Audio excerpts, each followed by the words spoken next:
இன்று அவருடைய சத்தம். எழுதியவர் சகோதரர் சகரியா புனன் அவர்கள். நாள் டிசம்பர் 26. லௌகீக துக்கத்தை மேற்கொள்ள வேண்டும். லௌகீக துக்கமோ மரணத்தை உண்டாக்குகிறது என வேத வசனம் எச்சரிப்பதை பாருங்கள். 2 கொரிந்தியர் 7ஆம் அதிகாரம் 10வது வசனம். லௌகீகமான உங்கள் வாழ்வின் கவலைகளை அடிக்கடி நினைவுபடுத்தி மற்றவர்களின் ஆறுதலையும் அனுதாபத்தையும் பெறும் ஆசையில் அந்த நினைவுகளை செத்த உடலை பாதுகாக்கும் எகிப்திய மம்மீஸ் போன்று பத்திரமாய் வைத்திருக்க விரும்புகிறீர்களா?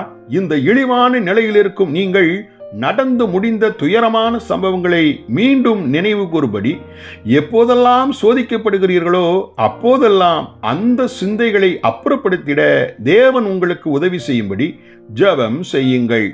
இந்த செயலை நீங்கள் தொடர்ச்சியாய் செய்து வந்தால் சில காலங்களுக்கு பிறகு அந்த கடந்த கால சம்பவங்களை நீங்கள் முற்றிலுமாய் மறந்து விடுவீர்கள்.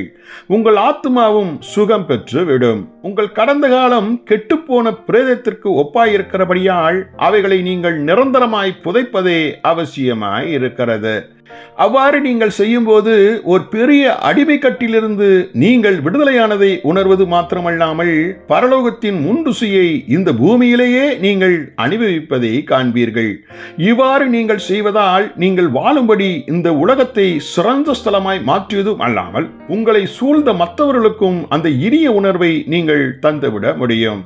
தேவன் விரும்புகிறபடி உங்கள் வாழ்க்கையை வாழ்ந்து விடுங்கள். உங்கள் சுயநலத்திலிருந்து மனம் திரும்பி உங்கள் முழுமையையும் ஆண்டவராகிய இயேசுவினிடத்தில் சமர்ப்பணம் செய்து விடுங்கள். சில சமயங்களில் உங்கள் பொறுமையின் எல்கைக்கே நீங்கள் வந்துவிட்டதாக உணரலாம். ஆனால் அதுபோன்ற உணர்வு நீங்களாக எண்ணிக்கொண்டதே ஆகும். ஏனெனில் தேவனுடைய கிருபை உங்களை எச்சூழ்நிலையிலும் பாதுகாத்துக் கொள்ள முற்றிலும் போதுமானதே ஆகும். உங்கள் திராணிக்கு மிஞ்சி நீங்கள் சோதிக்கப்பட தேவன் ஒருபோதும் அனுமதிக்கவே மாட்டார். ஜெபிப்போமா. எங்கள் பரலோக தந்தையே, என்றோ எப்போதோ நடந்த வாழ்வின் துயரங்களை அல்லது ஏமாற்றங்களை இன்னமும் தொடர்ச்சியாய் எண்ணி பின்மாறி போன எங்களை மன்னியும். அவைகளை ஜெயித்து உமக்குள் முன்னேறி வர கிருபை தாரும். ஆமென்.